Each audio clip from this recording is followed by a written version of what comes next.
C'est parti, bonjour à tous et bienvenue à notre masterclass Startup 2026. Nous sommes en direct du campus IPAC Bachelor Factory MBA Annecy.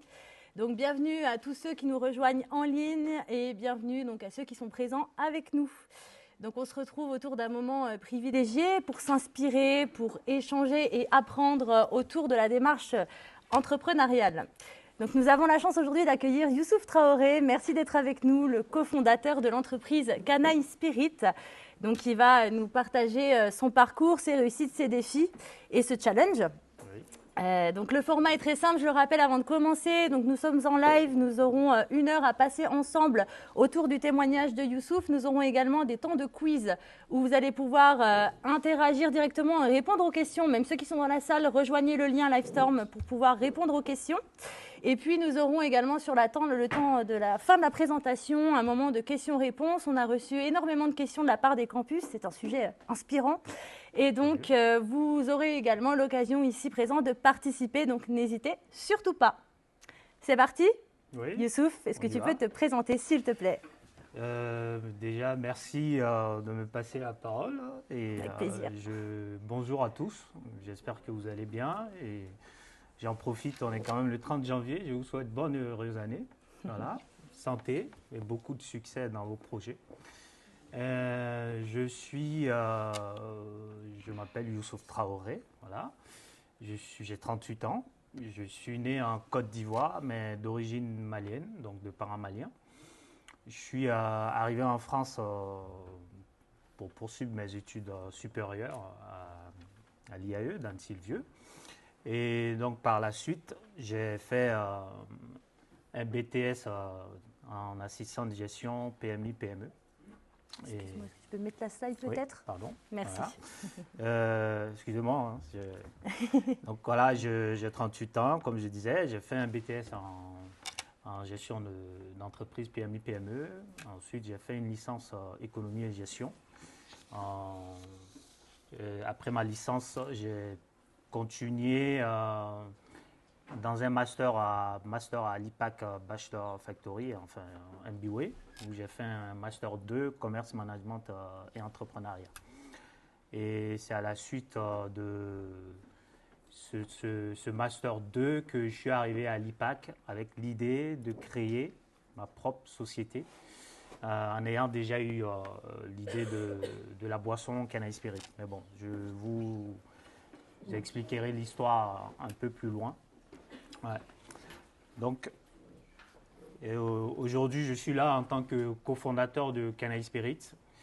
Et donc, Canaille Spirit, c'est une marque de boisson qui a été créée en 2017 à Annecy. Donc, nous sommes fabriqués en Haute-Savoie, plus précisément à Vallières. Et moi, je m'occupe du développement commercial, de la direction générale et du pilotage financier dans la société. Donc, aujourd'hui, je suis là pour vous parler d'une réalité entrepreneuriale. Donc, vous parler du chemin entre une idée et une entreprise qui existe vraiment.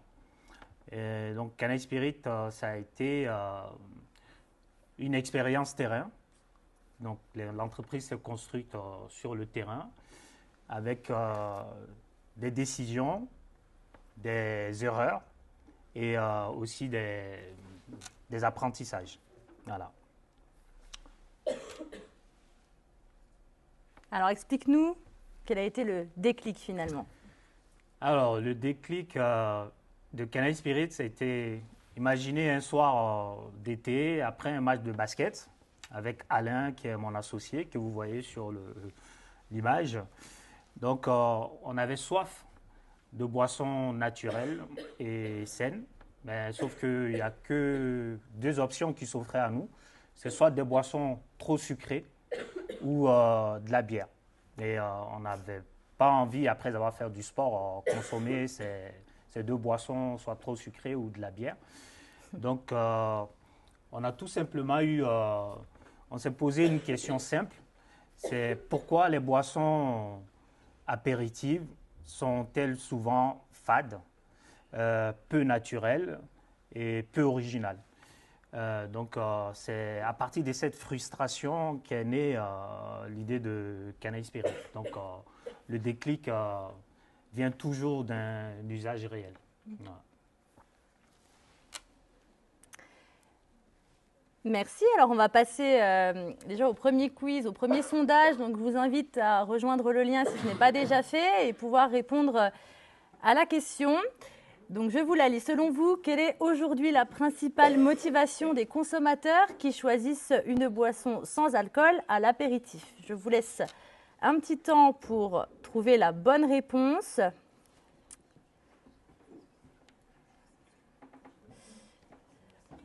Je vais essayer de regarder en ligne en même temps les réponses qui sont données. Alors, pour l'instant, on est plus sur la tendance de la réponse A, une recherche de plaisir et de goût. Oui, c'est la tendance qui reste. Une contrainte, 15%, une alternative par défaut, 27%, et une question de prix, 4%. Donc, il semblerait que pour l'instant, ce ne soit pas la question de prix. On va voir un petit peu. J'attends encore quelques secondes.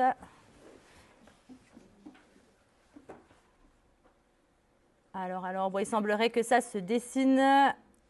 54% pour la réponse A, une recherche de plaisir et de goût. J'attends encore un petit peu. Bon.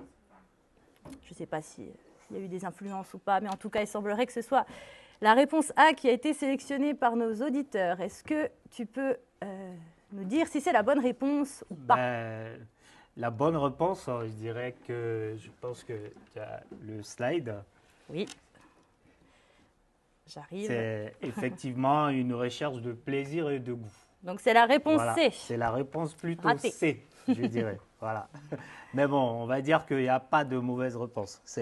Oui, ça fait chacun partie d'un a son ensemble. avis, voilà. Donc, mais selon les tendances de consommation des boissons et de nos retours d'expérience sur le terrain, c'est la réponse C qui est la bonne réponse, c'est-à-dire une recherche de plaisir et de goût. Donc, parce que aujourd'hui, les boissons sans alcool ne sont plus des boissons par défaut.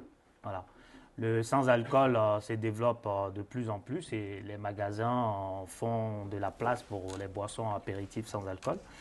Donc le consommateur a la recherche de goût et de plaisir et d'une expérience d'apéritif originale.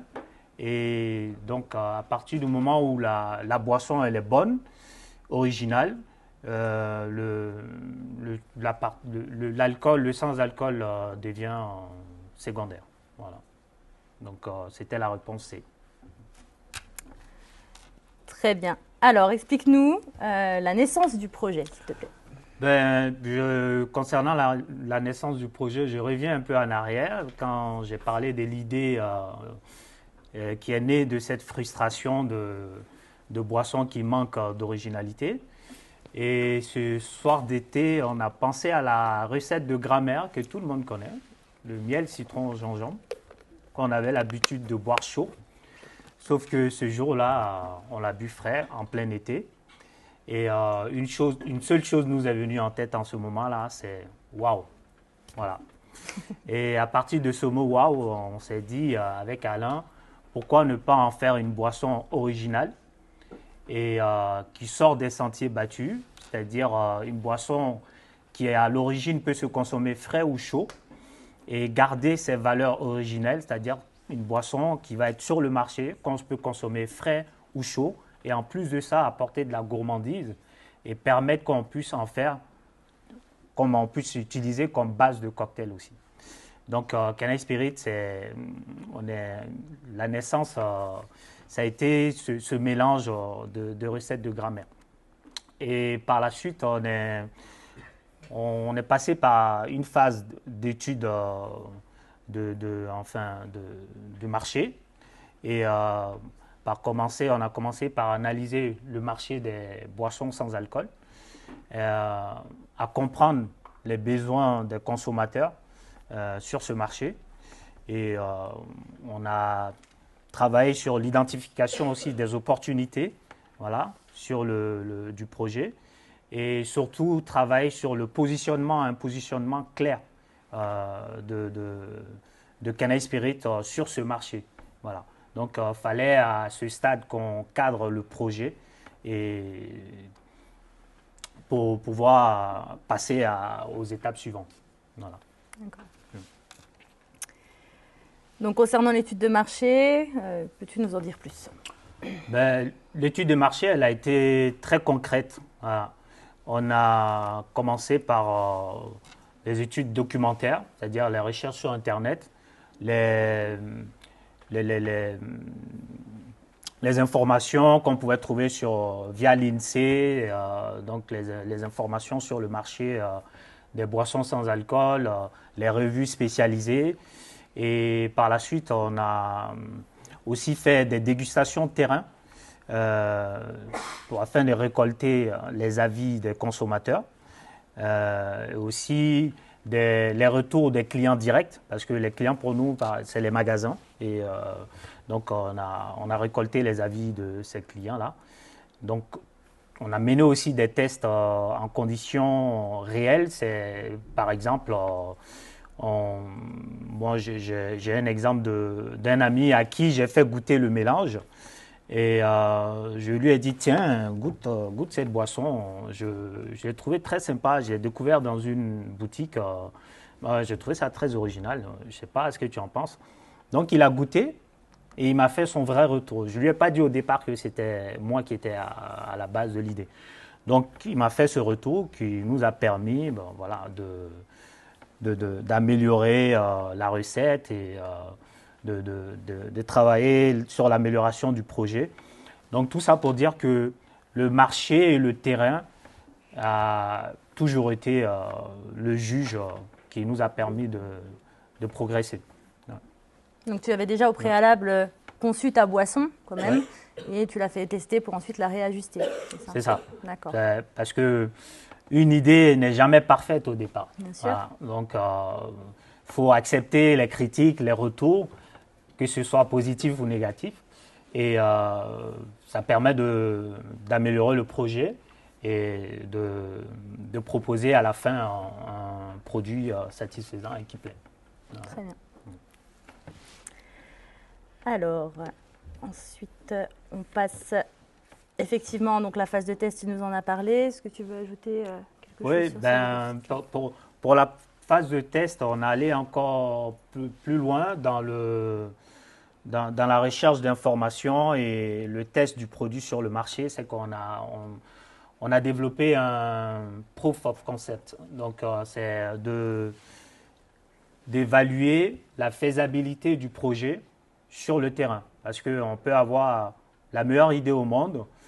On est toujours convaincu de son idée et puis on pense toujours que c'est la meilleure idée au monde.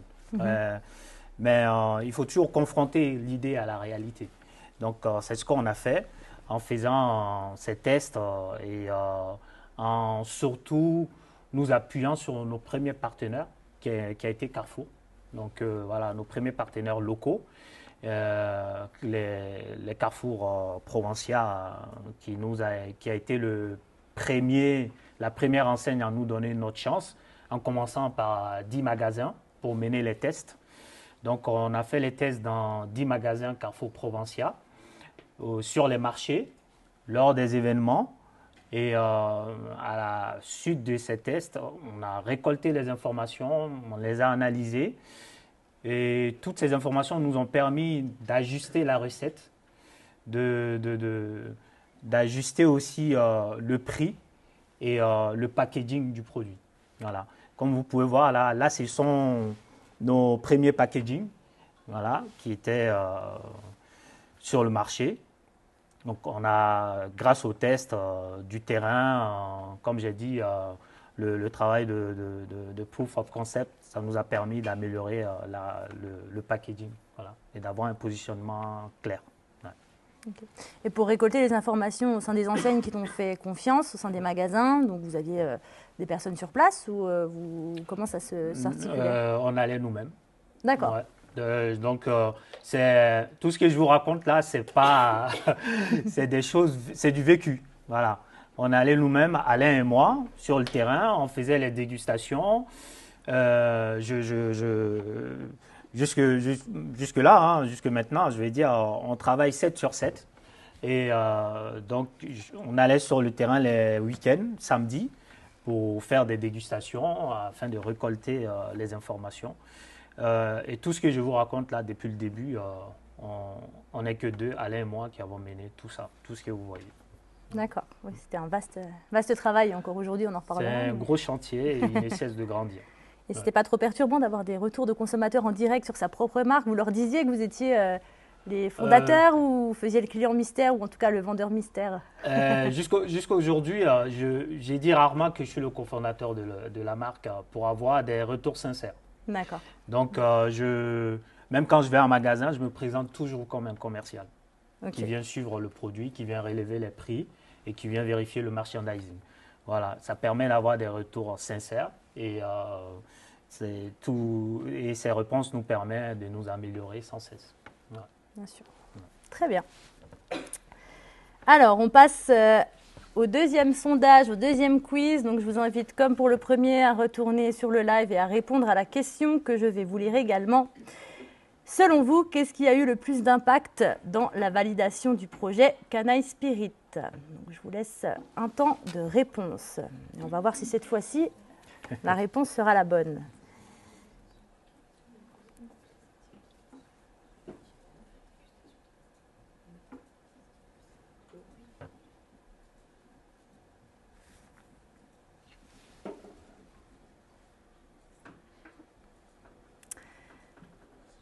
Alors, la tendance. Pour l'instant, on est plus sur 49% les dégustations terrain. Je ne sais pas si en live on nous voit là actuellement. Petit souci, je crois.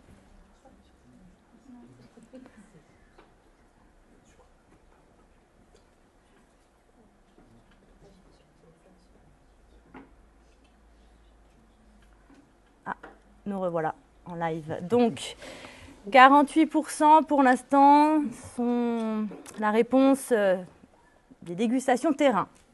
On va attendre encore un petit peu. Oh, ça change. Plein de suspense.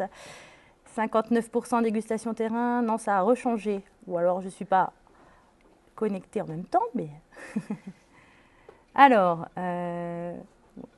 Bon, ça se dessine, on dirait en tout cas que la bonne réponse pour l'auditoire soit les dégustations terrain, pardon. Ouais, bravo, je pense qu'ils ont bien écouté tout ce que j'ai dit depuis le début. Donc, c'est effectivement les dégustations terrain, parce que les tendances donnent une direction, mais jamais les vraies réponses. C'est seulement les dégustations terrain qui permettent d'avoir les vrais retours, comme je disais. Entre le moment où le client goûte le produit, réagit, achète ou non, permet de valider ou d'être sûr de son projet et de son idée. Voilà. Donc, la réponse, c'est les dégustations terrain. Très bien. Il y avait beaucoup de différences justement entre les prévisions peut-être et finalement ces dégustations terrain, en tout cas, peut-être. Les prévisions, dans quel sens par rapport aux autres réponses sur les études documentaires ou les tendances du marché, finalement, est-ce que ça s'est confirmé ou pas? Est-ce qu'il y a eu... Oui, on va dire que ça s'est confirmé. Il n'y avait pas de grande différence parce qu'à l'époque où on a lancé Canaille Spirit, justement, les boissons sans alcool et surtout naturelles commençaient à avoir le vent en poupe. Donc voilà, toutes les études aussi venaient conforter cette position. Très bien. Okay. Alors, bon, effectivement, il y a eu finalement une réponse positive à toutes ces études, mais il y a eu aussi des désillusions. Parlez-nous de ça. Oui, effectivement. Bon, très généralement, on aimerait parler que des bons côtés de la chose, mais bon, rapidement, la réalité entrepreneuriale nous rattrape. Hein. Donc, cette réalité, elle passe par un arbitrage sans cesse entre le prix et la qualité des ingrédients, la recherche de partenaires, de fournisseurs locaux ou d'ailleurs, parce que bon, Cannabis Spirit, je le développerai un peu plus loin pour ne pas voilà, vous perdre. Mais c'est une association d'ingrédients d'ici et d'ailleurs. Et donc tout de suite, on a été confronté au problème que tout entrepreneur peut rencontrer. C'est-à-dire que le coût des matières premières, qui dans notre cas peut être élevé, voilà, parce que c'est des boissons 100% naturelles. Et aussi le choix déjà des matériaux. Il faut entendre par matériaux, est-ce qu'on met en bouteille en verre ou en bouteille en plastique, sachant que c'est 100% naturel. Et sachant aussi que le bouteille en plastique a des conséquences sur le goût des produits. Donc il faut faire ses choix. Et aussi, c'est surtout le plus gros dilemme au départ, c'est le manque de moyens. Voilà. Comment on fait pour rendre l'idée réelle. Donc voilà, le manque de moyens qui a été crucial. Donc voilà. Quand tu dis manque de moyens, quel type de moyens, entre autres? Ressources, surtout la ressource financière. Voilà, la ressource financière qui au départ, on n'avait rien. D'accord. Donc moi, jusqu'à il y a 2 ans, je travaillais encore à côté pour financer Cannabis Spirit. Bien sûr. Alain, il continue à travailler, mais cette année, avec les objectifs qu'on s'est fixés et puis le développement de la société, il va arrêter cette année pour être à 100% sur Cannabis. Donc moi, ça fait 2 ans que je suis à 100%, seulement 2 ans que je suis à 100%. Bon, j'ai toujours été à 100%, mais que oui, 100% d'investissement, voilà, mais après... Voilà, que je ne travaille pas pour développer la société. D'accord. Et sur les tests, notamment le choix du verre, du plastique, vous avez été conseillé, c'est de votre propre appréciation, comment on choisit? Bon, on a été conseillé et bon, on a fait le choix de nous approcher d'une diététicienne. Voilà. Je ne pourrais pas vous raconter toute l'histoire dans les détails parce que c'est 8 ans de boulot. Et, on a approché une diététicienne et on lui a expliqué, on lui a fait goûter la recette, notre boisson, et on lui a expliqué ce qu'on voulait. C'était absolument garder ce côté 100% naturel de la boisson parce qu'on n'avait pas envie de rentrer et venir dans le train-train quotidien des boissons avec plein de produits chimiques. Et donc, on lui a demandé son avis pour pouvoir stabiliser la recette et aussi pour la conservation, tout en gardant les valeurs, les propriétés, merci, les nutritives, propriétés des ingrédients. Quel matériau fallait choisir. Donc, bon, on nous a conseillé de garder le verre et par la suite, voilà. Chacun a son travail, hein, donc c'est elle qui nous a expliqué que bon, le plastique pouvait, des particules de plastique pouvaient se déposer à long terme dans le mélange. Oui, ça peut altérer la boisson. Exactement. C'est un sujet aujourd'hui dont on entend parler aussi. Finalement, le choix du verre a été un peu précurseur par rapport à ce qu'on entend aujourd'hui. Tant mieux. Voilà, précurseur. Et au bout d'un certain temps, en avançant sur le projet, en faisant les premiers tests sur le marché et dans les magasins, les premières mises en bouteille, on a tout de suite compris que le choix du verre même allait finir par s'imposer parce que la boisson, il n'y a pas de produits chimiques, il n'y a pas de conservateur, elle est pasteurisée afin d'être conservée. Donc, chauffer une boisson, le chaud dans du plastique, ce n'est pas très agréable. D'accord. Et sur la conception des recettes aussi, vous avez été accompagné?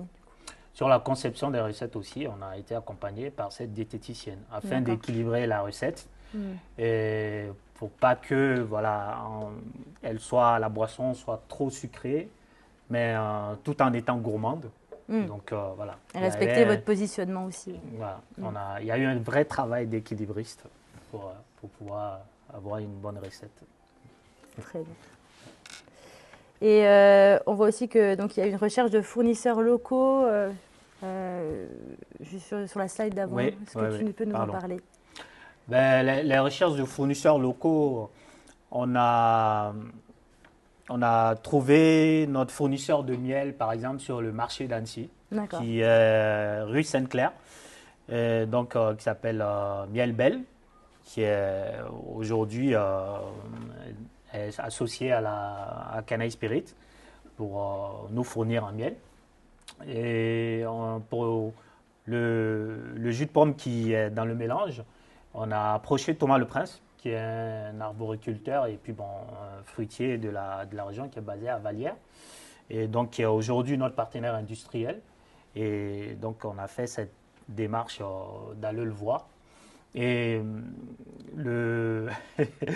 la première fois qu'on s'est rencontrés, nous, bon, pour raconter l'histoire, on était tout fiers. Bon, on vient le voir, on dit, bon, on a une idée, on veut créer une recette de boisson. Et, et il nous demande quelle quantité vous voulez produire. Et nous, on dit, allez, on veut tester, on veut faire 100 litres. Et il nous a regardé, rigolé un peu au nez. Il dit, ben, 100 litres, c'est un peu petit parce que mes machines, vous avez vu la taille de mes machines, elles sont tellement énormes. Moi, il me faut des productions au minimum de 5000 litres. D'accord. Donc, on dit, waouh, 5000 litres, bon, on ne va pas en boire non plus pendant Ça va faire longtemps, du stock. donc ça va faire du stock. Et donc, figurez-vous que il a tellement apprécié cet engagement, cette audace qu'on dégageait. Et comme il nous l'a dit, vous aviez les yeux qui brillaient lorsque vous nous parliez de votre projet, qu'il a accepté de nous faire le mélange de 100 litres. D'accord. Voilà, pour qu'on puisse tester la boisson sur le marché et avoir le résultat que vous avez devant vous aujourd'hui. Super. Voilà. Donc, voilà. Vous avez su être convaincant. On a su être convaincant, on a su foncer, on a eu de l'audace. Yeah. Très bien. Ouais. Alors, explique-nous, effectivement, c'est parti d'un événement, effectivement, entre amis, etc. Donc, un rêve, et comment on arrive justement à cette réalité de créer sa propre entreprise, sa propre marque. Et là, effectivement, il y a plein de points à voir. Oui, ben, il y a entre le rêve et la réalité, je pense qu'il y a un grand pas. Et comme on dit, faut vivre ses rêves, faut pas rêver sa vie. Donc, nous, on a décidé de vivre notre rêve.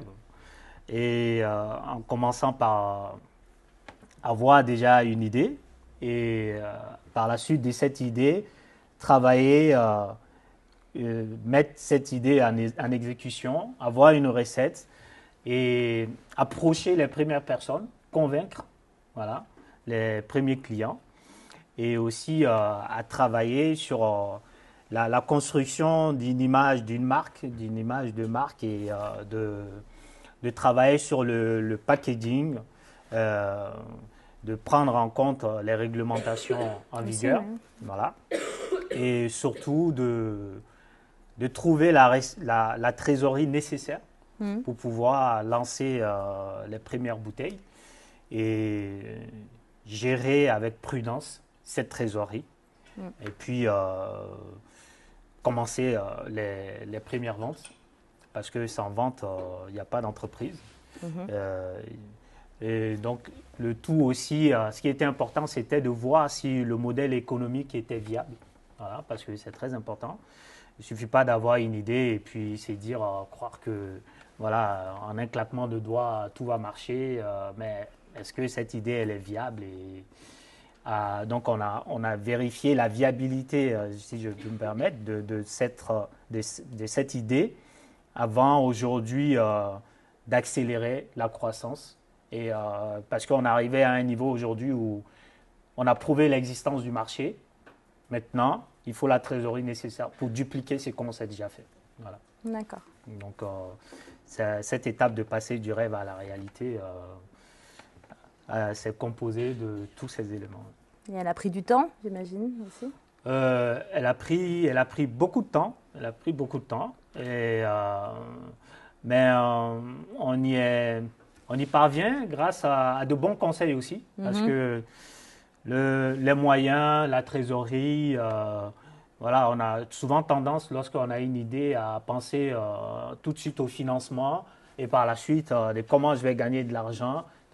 Donc, nous, on a eu la chance d'avoir été accompagné par le Réseau Entreprendre. Donc, j'ai été lauréat Réseau Entreprendre, donc, qui nous a permis de suivre un processus de validation de projets à travers des conseils prodigués par des personnes qui sont expérimentées dans le domaine, des entrepreneurs qui nous ont donné des bons conseils, qui nous ont permis d'éviter des erreurs importantes. Et donc, j'ai envie de dire, les conseils, lorsqu'on se lance, n'ont pas de prix. Voilà. On peut avoir toute la meilleure, la plus grosse trésorerie du monde. Si on est mal conseillé, l'argent, on peut le claquer en un rien de temps. On le perd très vite. Très vite. Effectivement. Ouais. D'accord. Très bien. Alors, on passe à la troisième question, au troisième sondage. De la même façon, vous pouvez répondre donc sur le live. Selon vous, quel a été le principal frein au développement de Canaille Spirit dans ses premières années? Je vous laisse quelques minutes pour répondre.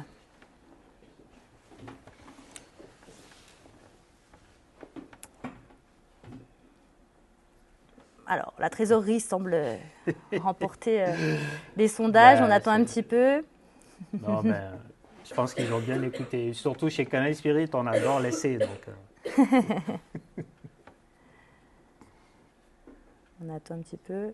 Bon, le manque d'idées, en tout cas, vous voyez, 1%. Donc, vraiment, on voit que vous aviez eu les idées, pas de souci. Ok, donc 85% la trésorerie. Qu'est-ce que tu peux nous répondre, s'il te plaît? Oui, ben, effectivement, c'est la réponse C. Je pense qu'avec tout ce que j'ai expliqué, c'était clair que c'était la réponse C. J'ai envie de dire, comme je le disais précédemment, le cash, c'est l'oxygène d'une entreprise. Sans cash, les idées sont difficiles à réaliser. Et très souvent, une entreprise ne meurt pas par manque d'idées. C'est souvent par manque de moyens, de trésorerie. Voilà. Donc, ouais, la trésorerie a été le principal frein au développement de Canaille Spirit. Ouais. Très bien. Alors finalement, après tout ça, est-ce que tu peux nous présenter la gamme de Canaille Spirit et le packaging? Qu'est-ce que tu veux nous partager? Bon, comme je disais plus haut, je vais rentrer dans le vif de la recette. Donc voilà, comme je disais, Canaille Spirit, c'est une boisson 100% naturelle qui peut se consommer frais ou chaud. Donc, la recette originelle, c'est le miel, citron, gingembre. Est-ce que toutes nos boissons ont en commun? C'est le miel, comme produit sucrant. Voilà, on ne rajoute pas de sucre raffiné. Le miel est le produit naturel des fruits, notamment du jus de pomme qui rentre dans la composition de la recette. Et on a deux univers. On a l'univers classique, qui est le Canaille Spirit sans bulle, et l'univers pétillant. Donc, on a les grandes bouteilles que vous voyez devant vous, là, qui sont destinées aux magasins GMS, grande et moyenne surface, et à certaines CHR aussi, café, hôtel, restaurant. Et les 33 qui sont essentiellement diffusés dans les épiceries fines, les cafés, hôtels, restaurants et certaines boulangeries. Voilà. Et pour terminer, on a les cubis des 5 litres que vous pouvez voir, qui sont essentiellement utilisés en station. Donc, comme je vous ai dit, c'est une boisson qu'on peut consommer chaud ou froid, ce qui nous permet de faire face aux problèmes de saisonnalité. C'est-à-dire qu'en hiver, on communique sur le côté chaud de la boisson, et en été, on communique sur le côté frais et le cocktail. Et donc, ça fait que 360, pendant toute l'année, voilà, on peut consommer Canaille Spirit. On n'a pas de problème de saisonnalité avec nos produits. Et tu indiques que c'est disponible en version bio également? Oui, effectivement, on est disponible en version bio dans les rayons des magasins et dans les magasins spécialisés qui n'utilisent que la version bio. Donc, on travaille par exemple avec Biofrais, qui n'a que le bio, Marcel et Fils, qui n'ont que le bio aussi. Donc, ouais, on est disponible en version bio. Ouais. D'accord. Alors, quels sont les projets? Explique-nous entre aujourd'hui et demain, quelle est la vision sur la marque? La vision Canal Spirit, on poursuit notre croissance, hein, notre développement et l'objectif pour nous est de devenir, dans un premier temps, une marque de boisson d'apéritif sans alcool incontournable de la région. Voilà, parce que dans la région, on a essentiellement de la bière ou du jus de fruits. Et nous, on a décidé de faire de Canal Spirit une marque de boisson apéritif sans alcool incontournable de la région. Parce que les moyens qu'on a aujourd'hui, il ne faut pas se leurrer, ne nous permettent pas d'aller au national, parce qu'on préfère adopter le système de l'escargot, ça grandir au fur et à mesure, et toujours à chaque fois poser des bases solides avant d'avancer, plutôt que de poser des bases qui sont bancales et puis revenir en arrière pour les corriger, perdre de temps. Et donc aujourd'hui, on a un chiffre d'affaires, je donne le chiffre d'affaires, je donne une fourchette parce qu'en tant que petite entreprise, on essaie de ne pas donner le bâton pour se faire battre parce que les grosses entreprises peuvent l'utiliser contre nous. Donc avec Alain, on est deux, hein, mais on a un chiffre d'affaires aujourd'hui entre 200 et 300 000 euros. Voilà, partant avec un capital de seulement 1 000 euros.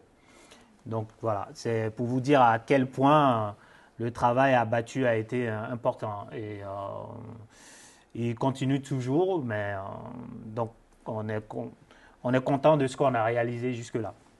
Et l'objectif pour nous cette année, c'est déjà la croissance du chiffre d'affaires s'avoisine entre 25 et 30% par an. Et là, en 2026, avec la vitesse de croisière que nous avons atteint, on vise une croissance du chiffre d'affaires de 50%. Voilà, parce que les voyants sont ouverts et puis les opportunités sont réelles. On s'est fixé ça comme objectif. Et aujourd'hui, on est seulement, pour vous dire à quel point le potentiel est énorme, on est seulement distribué que dans 150 points de vente. Sachant que dans la région, on a à peu près entre 1700 et 2000. Donc, on a encore du chiffre à aller chercher. Mm-hmm. Voilà. Et l'objectif, en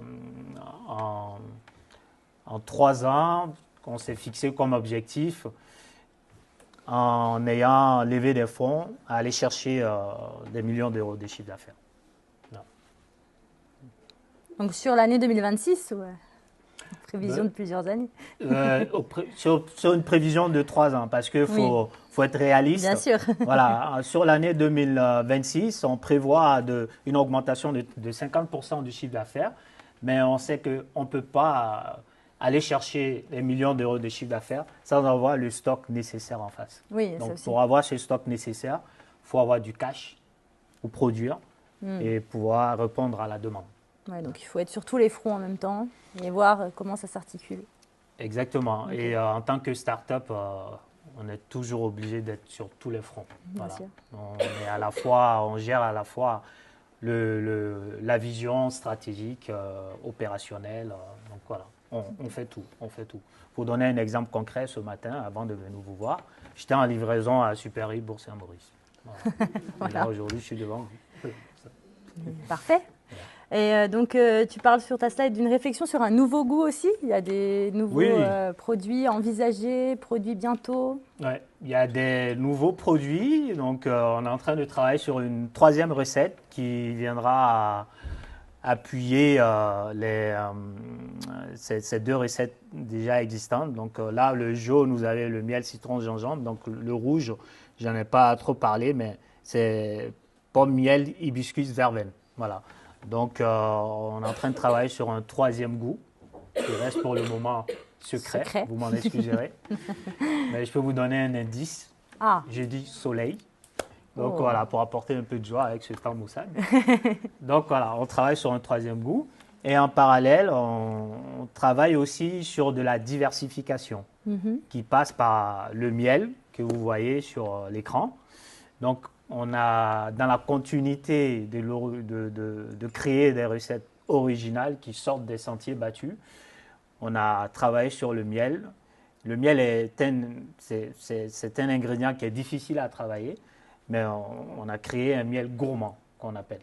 Donc aujourd'hui, on est en train de le déployer, mais via un autre canal ou 2 autres canaux.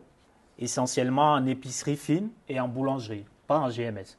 Voilà, parce que pour revenir à l'étude de marché, on a mené une étude de marché concrète concernant le miel. On a compris que la clientèle de ce produit ne se trouve pas en GMS, mais plutôt en épicerie fine et en boulangerie. D'accord.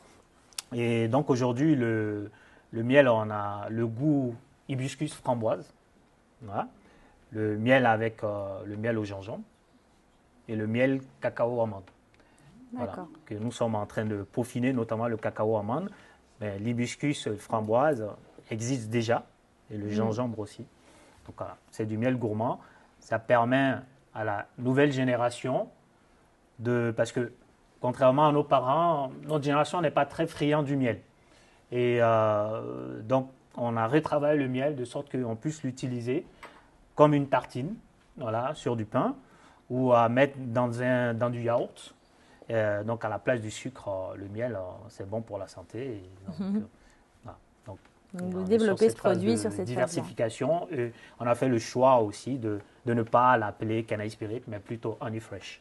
Donc vous changez aussi de nom, enfin vous ajoutez un nom à votre marque pour cette gamme spécifique. Exactement. On a créé une autre marque pour pouvoir différencier Canaille Spirit du miel.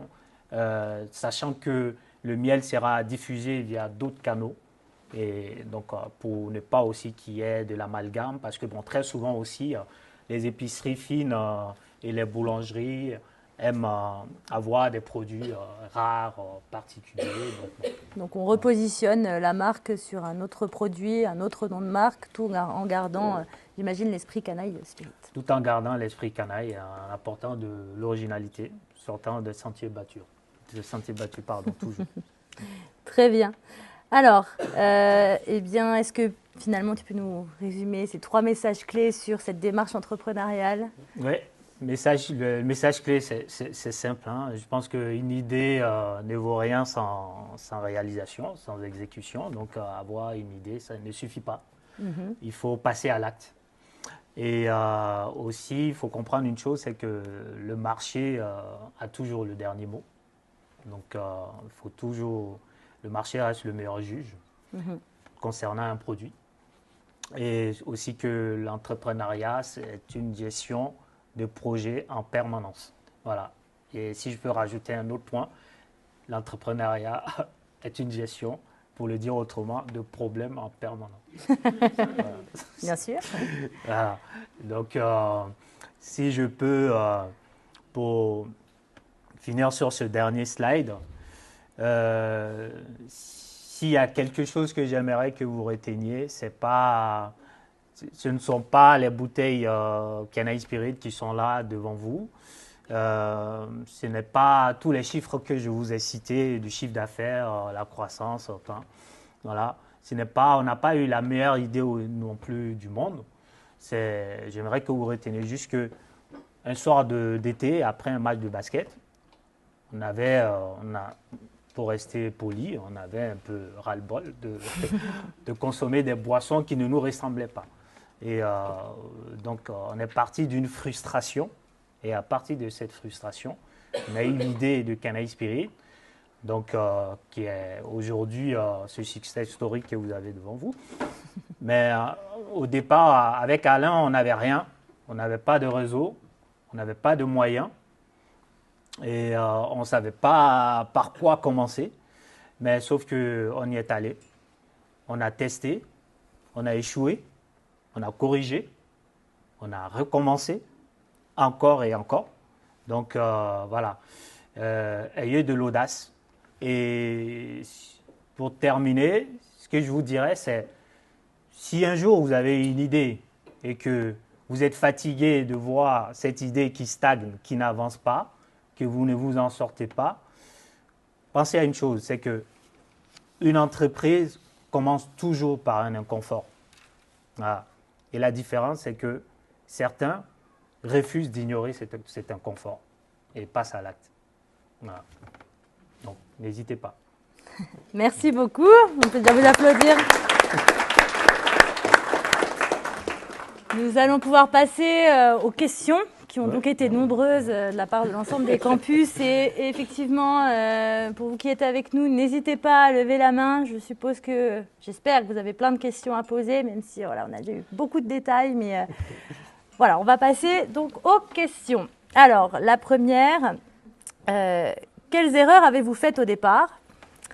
Et avec le recul, que feriez-vous différemment? On a fait deux, je dirais. Bon, la deuxième n'est pas vraiment une erreur, mais la première erreur qu'on a faite, c'est d'avoir sous-estimé le temps nécessaire pour stabiliser une recette naturelle. D'accord. Voilà. Parce que c'est très complexe et il ne suffit pas d'avoir une bonne recette. Il faut que cette recette soit stable et fiable, constante dans le temps. Parce que bon, il n'y a pas de produits chimiques, il n'y a pas de stabilisateur. Donc je pense qu'on a sous-estimé ce laps de temps. Et on a mis, en ayant sous-estimé ce temps, on a mis beaucoup de temps, Oui, pour justement. rester sur le temps, à stabiliser la recette, voilà, à satisfaire nos consommateurs. Donc entre le prévisionnel de temps et la réalité, il y a eu combien de temps à peu Entre près le prévisionnel, le temps et la réalité de la recette, parce qu'avec le gingembre, pour donner des exemples concrets, je vais déjà répondre à ta question, c'est qu'il y a eu à peu près 3 à 4 ans. D'accord. Ouais. Parce que la boisson étant naturelle, parfois on avait du jus de pomme qui n'était pas très sucré. Et on ne rajoutait pas de sucre. Donc, comment fallait résoudre ce problème? C'est à la longue qu'on a compris que la nature étant maître, parfois les pommes sont sucrées et parfois non. Et ça ne dépend pas de nous, ça dépend du climat.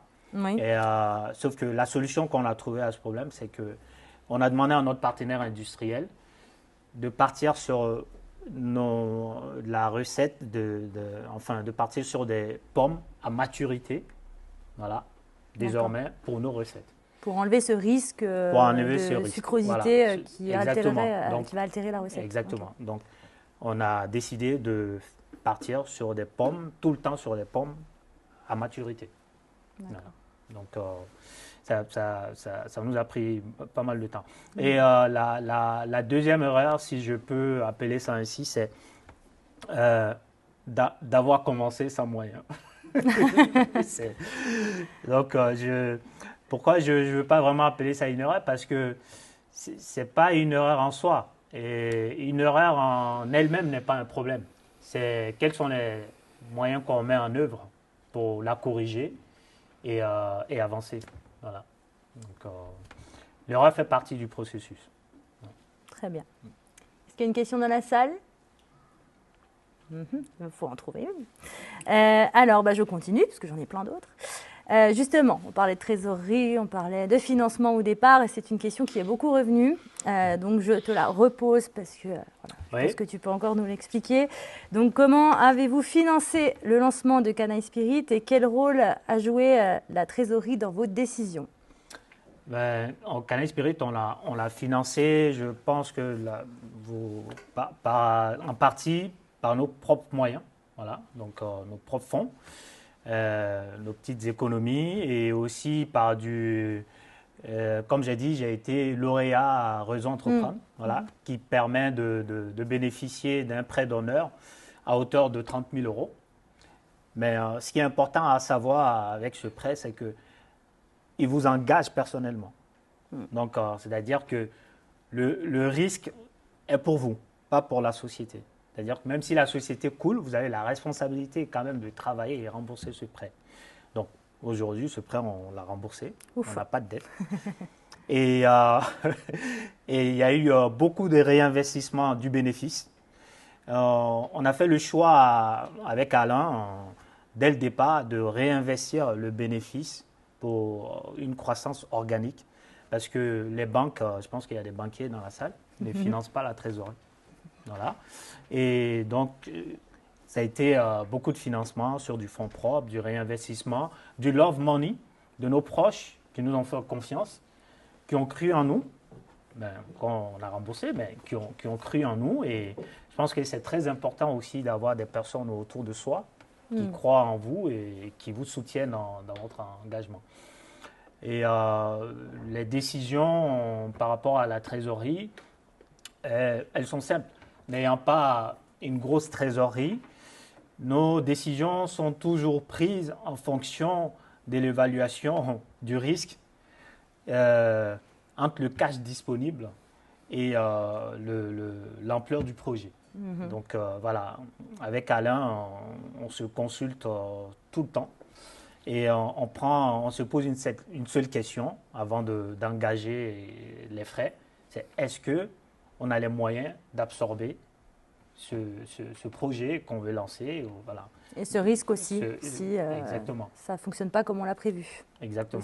Donc, on se pose toujours cette question et on évalue si c'est possible, on y va. Si ce n'est pas possible, on laisse tomber. Donc, on patiente. Il faut savoir renoncer ou prendre le temps, patienter aussi. Oui, on vit dans un monde aujourd'hui où tout est accéléré et on veut aller vite. Et moi, j'aime bien cet adage, c'est que plus pressé que la musique danse toujours mal. Donc, on a toujours, l'expérience nous a appris qu'il faut savoir des fois reculer pour mieux sauter. Donc, on patiente, on avance on gère la trésorerie avec beaucoup de prudence. Oui, de la prudence. Très bien. Bon, tu nous en as évoqué déjà plein, mais est-ce que tu pourrais nous résumer les principaux freins et difficultés rencontrées finalement dans le développement de Canaille Spirit? Oui, les freins, comme je l'ai dit, hein, ça a été les moyens, la trésorerie. Et on a le lancement d'une société demande beaucoup d'investissement. On engage beaucoup d'argent avant que ça ne rapporte. Donc, c'est important de bien gérer la trésorerie.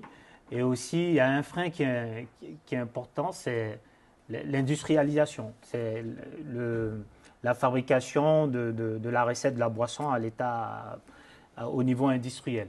Donc, comme je l'ai dit, la stabilisation de la recette est très complexe. Donc, ça nous a demandé du temps. Et heureusement que nos partenaires, on a su aussi l'expliquer, même à nos consommateurs, parce que même sur nos réseaux sociaux, nous sommes assez transparents. Et on a eu à l'expliquer sur nos réseaux sociaux du fait que la boisson soit naturelle. Parfois, il peut y avoir un léger changement entre les recettes, mais le goût en global reste le même. Bon, quelque chose qu'on a définitivement résolu aujourd'hui. Et donc voilà, il y a eu ce frein. Et le troisième point que j'aimerais ajouter, qu'on a tendance à oublier, c'est l'énergie mentale. Voilà. Donc, il faut accepter d'encaisser les refus et d'accepter aussi les doutes. Les doutes permettent de se remettre en question. Et donc, l'énergie mentale est très importante pour tenir face à la difficulté. Ouais. Parce que je ne vais pas vous décourager, mais les difficultés, il y en a. Mais on les surmonte, la preuve. Très bien. Est-ce qu'il y a des questions parmi nous? C'est que tu es très clair et très précis. Donc, je l'espère. J'espère que c'est ça, que c'est pas que je suis inintéressant. Pas du tout. Je ne pense pas. Vous confirmez ici. Bon, très bien, merci. Bon, j'ai d'autres questions. Pas de souci. Donc, quel a été l'impact du packaging et du positionnement premium sur le développement de Canaille Spirit? Le packaging a été très important parce que le positionnement a été déterminant parce qu'il fallait une cohérence entre le packaging et aussi la recette et la promesse derrière. Voilà. Parce que chaque marque, notamment dans notre domaine de boissons, a une promesse. Voilà. Et le packaging a été très déterminant pour pouvoir créer cette cohérence entre la recette, le prix d'achat ou le prix de vente, ça dépend de quel côté on est, et surtout les ingrédients aussi qui sont contenus dans la boisson, parce que c'est des ingrédients de qualité. Donc, il fallait une cohérence. Comme on le dit, les bons produits moins chers, très souvent, il faut se méfier. Voilà. Quand c'est qu'il y a un anguille sous roche. Quand c'est flou, c'est qu'il y a un loup, comme on dit. Et donc, tout ça nous a permis, en fait, d'avoir de la place en rayon, de justifier le prix du produit, et notamment en GMS, qui n'est pas chose facile, parce qu'il y a beaucoup de concurrence. Donc, oui, le packaging a joué un rôle important dans le positionnement. Et ceci étant, avoir un bon produit, je vais dire un bon packaging ne suffit pas. Oui. Il faut aussi qu'il y ait un bon produit dans ce packaging. Très bien. Eh bien, dernière question. Est-ce que tu peux nous donner des derniers conseils, donc notamment aux étudiants qui souhaitent entreprendre? Tu nous as déjà dit d'y aller, de foncer et d'avoir cette audace. Est-ce que tu aurais d'autres conseils à nous partager? Oui, et en toute humilité. Hein. Je ne veux pas être là en donneur de leçons, mais bon, j'aimerais vous partager, je suis là pour partager mes expériences. Donc, je voudrais vous dire de ne pas chercher à avoir la bonne idée, cherchez plutôt le bon problème. Voilà. N'attendez pas la bonne idée, mais le bon problème. Et comprenez que le plus important n'est pas le niveau d'études. Parce qu'avec Alain, je n'étais pas l'étudiant le plus brillant, hein, en toute honnêteté. Donc, on n'attendait pas d'avoir le niveau d'études, pour moi, n'est pas important. Ce qui est important, c'est ce que vous avez en tête, votre audace. Et c'est aussi que ce qui est important, c'est l'agissement, si je peux le dire, le fait d'agir, d'apprendre, d'accepter les échecs et de se relever. Voilà. Et n'ayez pas peur, allez au bout de vos idées et ayez de l'audace, parce que pour moi, j'estime que vouloir, c'est pouvoir, en fait. Vouloir, c'est pouvoir. Quand on veut et que l'envie est là, on y va. Merci beaucoup, Youssouf. Merci. Il est maintenant temps de clôturer notre masterclass. Donc, toutes les équipes se joignent à moi pour vous remercier chaleureusement de votre participation. Merci encore, Youssouf. Et nous espérons que ce moment vous a inspiré. À bientôt. Au revoir.